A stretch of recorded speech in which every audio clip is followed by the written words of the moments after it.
আগামী 28শে জুলাই মঙ্গল প্রবেশ করবে কন্যা রাশির ঘরে এবং সেখানে অলরেডি অবস্থান করে থাকছে চন্দ্রমা। এই চন্দ্রমা এবং মঙ্গল উভয়ে মিলে তৈরি করছে মহারাজলক্ষ্মী যোগ।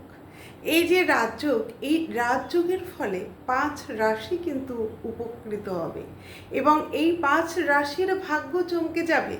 5 রাশির জীবনে অনেক পরিবর্তন আসবে, বিশেষ করে আর্থিক উন্নতি, আটকে থাকা কাজ কিন্তু এই সময় সমাপ্ত হয়ে যাবে এবং স্থাবর সম্পত্তি যারা ক্রয় করতে পারছিলেন না কিন্তু অনেক চেষ্টা করছিলেন, তাদের কিন্তু স্থাবর সম্পত্তি ক্রয়ের একটা সুযোগ তৈরি হবে এই 5 রাশির মধ্যে এবং এদের ফিরে পাবে মানসিক শান্তি এবং বিভিন্ন রকমের সুখ শান্তি, সন্তান সুখ এবং সমস্ত ধরনের সুযোগ এতদিন পর যে 5 রাশি পেতে চলেছে, সেই 5 রাশিগুলি হলো মেষ, সিংহ, তুলা, ধনু এবং বৃশ্চিক।